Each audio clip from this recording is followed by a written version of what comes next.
Hey, what's going on? My name is Coach Lee Hopkins. Our pronouns are he, him, his, and you're listening to the Patterns of Possibility podcast, the podcast for late diagnosed autistic adults who want real relationships without fake masks. Let's talk connection, clarity, and showing up as your authentic self. And in this episode, we're going to be talking about the hardest truth for people pleasers, especially to realize, and that is you're always going to be the villain in someone else's story.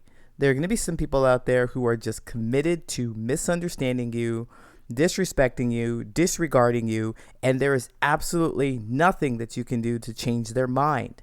The sooner you realize this, the better your life is going to be, the more fulfilling your relationships will be.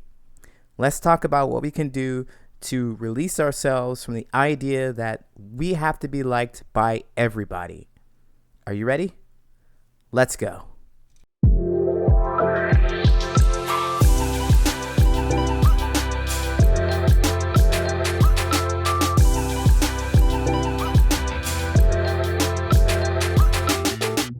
In my romantic relationships, I believe that I was the person who had control over everything. That includes the feelings of my partner. And my duty in this relationship was to make sure that they felt good, that they were happy, that they felt loved, appreciated, and supported. And if they felt anything other than that, it was my fault because I had absolute control and power over their feelings, right? So I was dating this person who seemed to push that very far. They pushed it very far. There were a few times where I wanted to create boundaries or I wanted to say no to things, and I felt bad because they looked sad, and I just couldn't have them being sad or upset with me. And at first all I needed to do is pout a little bit or say, oh, they really want it. And then I'd be like, oh, okay, yeah, get it. We'll do whatever you want to do. You can stay up extra late. You can go different places. I'll spend this money. It's not a thing for me because my happiness depends on your happiness. I was convinced, right? And so as we got further in the relationship, they started asking for bigger and bigger things and more time. And it was reaching a point where I was exhausted and I just couldn't. I just didn't want to, but I also didn't want my partner to be upset with me, and I also didn't want to make sure. I also thought that was a part of my happiness, right? And I struggled with that. Because I really wanted them to see me as a good person. And looking back, this permeated throughout all of my relationships. This idea that people have to like me, people have to appreciate me, people have to accept me, and I can't be a bad person. So if my partner would go to their friends and say, well, Lee didn't do XYZ, I feared that. I feared the idea of even having that happen because I didn't meet their needs in some way. And oh no, now my partner doesn't think I'm a good person, but also their friends are going to think I'm not a good person too. Ugh. So I did everything I could to please them until the relationship fell apart. Actually, I went to therapy. I learned more about myself and my feelings and learned about boundaries and not hold myself up. But that's a whole nother story for a whole nother podcast. The main idea here is that I really wanted everybody, honestly, everybody to see me as a good person. And I think that's something that is ingrained in us. We focus on what other people think and what they feel and what they believe about us. And if it's not to our liking, if it's not good, then we have to fix it. There's something wrong with us about what we're doing to make them believe that we're not good, because essentially we want to believe that. We want to believe we're good people. So I just want to let you know that I did so much for my partner. In my opinion, I did so much. We moved, I helped them, I spent lots of time and energy, I drove for hours on end to places I didn't want to be, and I also actually bought a car.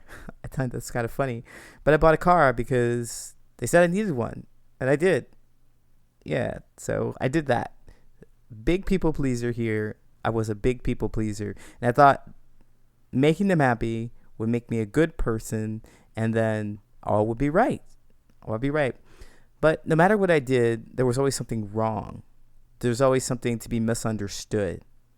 And as I talk about my close relationship with a partner, with a romantic partner, I also have chased after changing the view that people had of me who weren't close like that. They weren't close partners. They weren't friends. They weren't coworkers even. They were strangers. I wanted to make sure strangers thought I was a good person. But here's the thing. Everybody out there is walking around with their own ideas of what a good person is, what a good person does, and how they show up. And however you're communicating with them, however you're interacting with them, may trigger something that says, oh, you're not a good person to them. Misunderstanding is inevitable. It's inevitable. You do not know what people are thinking, how they're feeling, what experiences they've had until you really get to know them. And even then, when you get to know them, if they still think that something that you do for yourself is good, well, is bad, if you do something good for yourself and you feel good about it and you like it, and they say, oh, that's stupid. Only dumb people do that. Only bad people do that. Only bad people spend money this way. Only bad people spend time that way. It's not a reflection of your worth. It's more of an understanding of where they're coming from. If you try to control the story, if you try to control what they think and how they feel about you, you're gonna be in a world of hurt, in a world of pain. Because you don't have control over their life, their experiences, and how they experience you. Furthermore, it takes away the time and energy that you could have doing the thing that you enjoy. If they don't like it, it's not for them to like. If they don't think you're a good person because you don't donate to charity or you don't volunteer or you don't recycle, then that's really on them. We want to reframe and start looking at ourselves as people who do things that feel good for us, as long as it doesn't harm other people. Don't come in the comments saying that, oh, they upset with you and that's harm to them. No, you're living your life. They can just turn around if they don't like the fact that you threw your Coke can in the trash instead of the recycle bin, right? Or they can go along their life and believe that you're a bad person. And you don't have to chase after them and say, wait, no. Watch me. I'm going to put my hand in the trash can right now, get that Coke can and put it in the recycling bin. They're still going to walk away.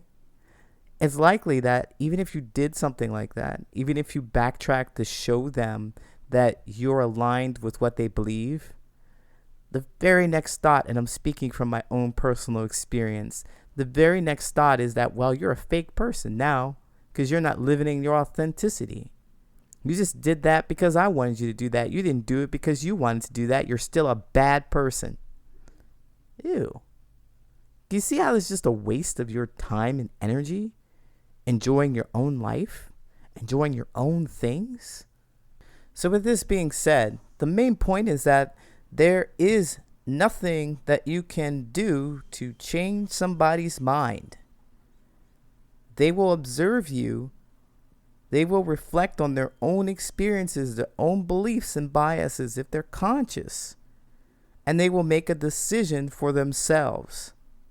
There is nothing that you can do to change their mind because they are in control of their mind, their feelings, their needs, wants, desires, and their definition of good and bad. So you're going to run into people in your life who just aren't going to mesh well with you.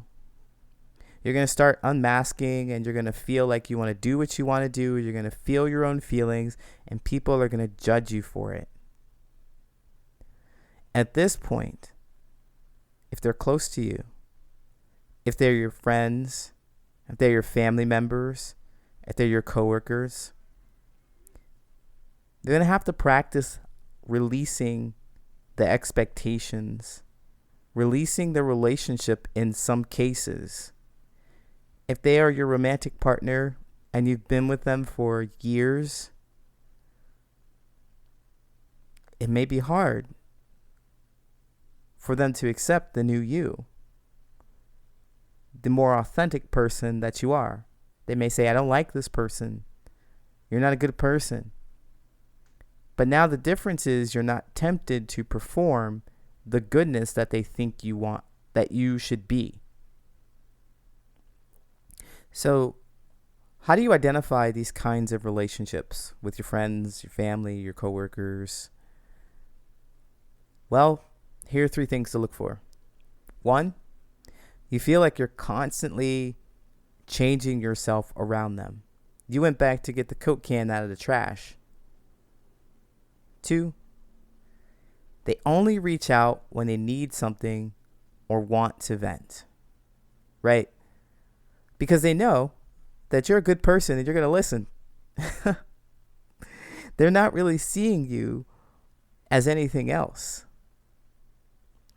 And the third one is that you leave interactions feeling confused or small or maybe even exhausted because you are doing the most to maintain their idea of goodness. If you are experiencing any of these things, all I want you to do is just evaluate. Just take a look at your relationships, your actions, your behaviors in those relationships around the people there, and say, do I want this? Does this feel good to me? Is it okay? And if the idea of spending less time with them, leaving them altogether, feels right, but something says you can't do that, what will other people think? You might be thinking about how other people's goodness or their definition of goodness impacts you, how it rules you. You might be considering other people's feelings before yours.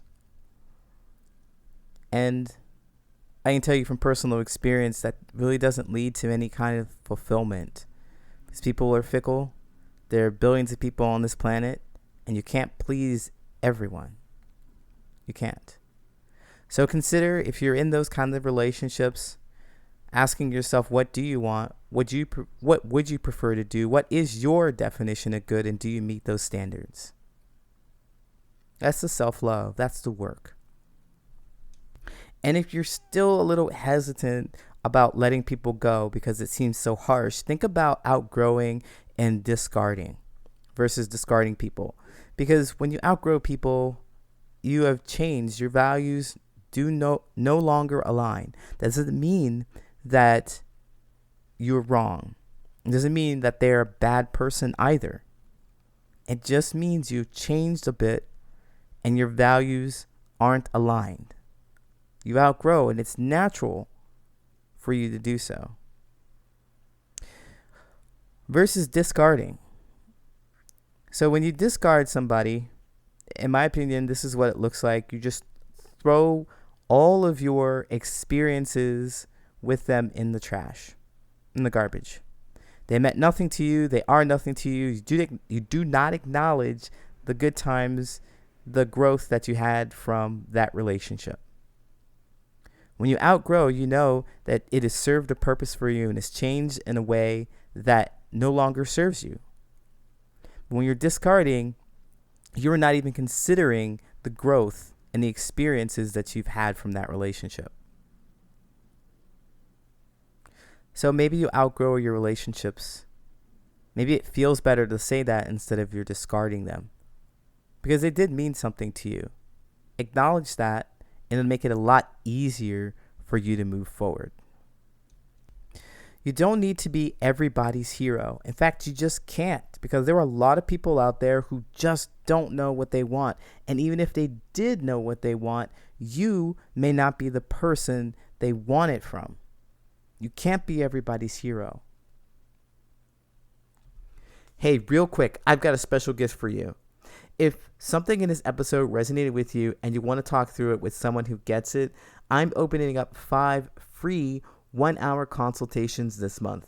and they're usually 30 minutes. So you're getting twice as much. And this is only for podcast listeners, so you won't find this booking on my website.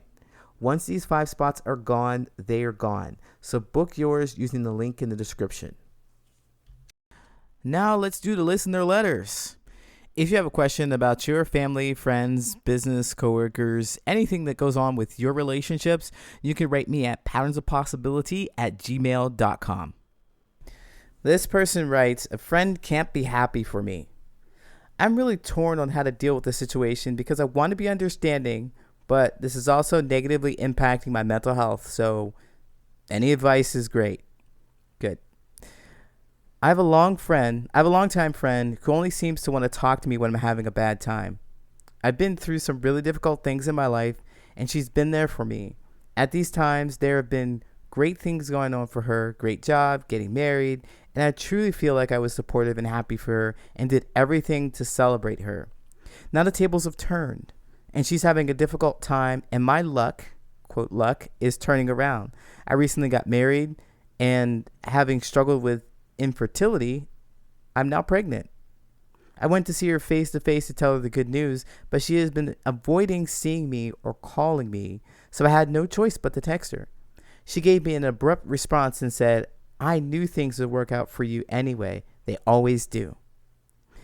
Late last night, she sent me a huge message telling me she's happy for me, but because she's having difficulty in her marriage, she doesn't want me to update her on any good news anymore and doesn't want me to ask her about her problems because it is upsetting for her, and she says she doesn't deserve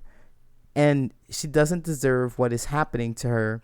And again, she restated that everything works out for me. She's happy that everything works out for me. I was devastated. I'm always there for her and talk to her about what she's struggling with. And now she said she doesn't want to talk to me. And I've always celebrated her. Now she won't do the same for me. I want to be supportive because she's my friend and she's been with me in bad times. And honestly, I'm trying to do the same for her, but this seems like a terrible friend to me. Should I start cutting her out, confront her, or keep trying? Well, this is quite a letter. Thank you for that. It's a hard time to go through this. It's a hard experience to have, believing that you are really close because she supported you when you were in bad times. And, a lot of people don't hang around for those bad times. So they were there for you when things were going good for her. And now the tables have turned and you're a good friend to me. I mean, at least like one of the things that I definitely talk about in relationships is having it be reciprocal, right? She was there for you and now you want to be there for her. I don't see a problem. I don't see why she would not want to do that. And I bet it's really confusing and frustrating for you too. But whew, holy moly, right? She wants to keep everything private. And my best guess, I'm an outsider looking in, my best guess is that, she's embarrassed and she's ashamed. She has something going on there where she doesn't want you to see. And even furthermore, I talk about this quite a bit about the person being the therapist friend, creating relationships with people centered around the things that are going wrong, because it creates an imbalance in the relationship. It creates an imbalance. As soon as you start getting your stuff together, as soon as things start working out for you, they can't handle it because their role initially was to be the therapist friend. It was to be the person that said they're there, and it raised their self-esteem because they were, quote, better than you. Now the tables have turned and they can't stand it because now they're on the other side. And the only reason, this is only my thought, these are my thoughts, this is what I experienced and I believe, the reason why she's running away is that she is feeling the discomfort of being below or less than. Because when you were in her situation, now you're in her situation where you're on the up and up. She was looking down at you. She was looking down. She was thinking, I've got it so much better. I'm going to help this poor soul. And she's like thinking, she's likely to be thinking, you are thinking the same way. You were looking down at her, let me help this poor soul. When in actuality, you're just trying to be reciprocal. You're just trying to reciprocate, which that's what friends do. This is a reveal to show that this person wasn't really a friend. Maybe they've had this experience that I would look at it and I would think, hey, we need to have a conversation about this. I'd want to talk to them about why they're doing what they're doing, because all you're doing is trying to be a good friend. It's not like you're trying to rub salt into wounds, but she may be interpreting that, because that's what she would do if she was on the up and up. She would look down at you. The question that you have is, should I start cutting her out? Should I start cutting her out? You've asked 3 questions. Should I start cutting her out? Should I confront her or keep trying? Well, there's nothing really to confront. We don't want to confront because we want to have the relationship, right? You don't want to fight someone because there's nothing to fight. She doesn't want to tell you her problems, then there's nothing to fight about. She didn't try to hurt you with not telling her problems, right? But also she can't celebrate your goodness. I forgot about that. She can't celebrate the good things that are going for you because, she doesn't want you to be better. Wow. Or she can't handle it when she's down. Whatever it is, it's her case, and you don't want to confront her because you want to demonstrate some empathy and understanding. And oh boy, I'm going to tell you what, she probably doesn't want that either. There, poor soul. She doesn't want that either. Keep trying. I don't know how many times you've tried, but understanding her point of view, like trying to demonstrate that you're there for her and just tell her that you'll be there for her, is all you can really do. She's at a much more fragile state than you were. If you were having a rough time, hitting a rough patch with life, and you were still able to celebrate her, and she can't do the same for you, she's not as well-rounded and emotionally mature as you are. If you are going to keep trying with this relationship, you're going to have to know that that's true. And going forward, you'll be talking to her about only bad things. How satisfying is that? Not very? No, probably not. You're going to have to do a lot more emotional heavy lifting if you'd like to keep trying. Should you start cutting her out? Well, there's something in between cutting her out and keep trying. You value the relationship that you've had with her for many years. She's been supportive. You don't just want to dismiss it. You just don't want to let that go, but you have outgrown the paradigm or the dynamic that you've had before. You just want to acknowledge that she was there for you, and now things have changed, things are different. And she can still be a good friend. But don't bank on that. Don't spend all your time trying to recover this relationship. It seems that she wants space. And if you try to go in and help her, it's just going to be a heavier emotional drain on you. So somewhere in between cutting her out and keeping trying is creating space. Creating space. And if your relationship drifts apart, then you'll know why. All you need to do is know why. What happened with you? What did you need? What needs did you have and your friend was unable to fulfill? In this case, as I look at it, I think the needs that you have is to be supportive and reciprocal to somebody who was there for you in hard times. Also, to be celebrated by someone who saw you down and should be lifting you up. You want that. That's something you need from this relationship, and they're not getting it to you. So if your relationship fizzles because you are taking time for yourself and creating space, then it does. But intentionally cutting her out and confronting her, I don't think those are great options in this case. I hope this helps. Let me know in the comments what you think, and if you all who are listening have had situations like this where you've been the therapist friend or somebody has been the therapist friend to you and things have flipped and you just didn't feel like you can talk to them anymore. Hey, thanks for listening to the Patterns of Possibility. If you're ready to build relationships without the mask, visit patternsofpossibility.com. You don't have to do the connection the hard way. You just have to do it your way. Thanks for listening. And if you've got something of value from this podcast, you can really help us out by adding a 5-star review on whatever platform you're listening to, because it really helps other people find the podcast and it'll help other people understand how to build these meaningful relationships. Share with a friend. Thank you so much. Take care.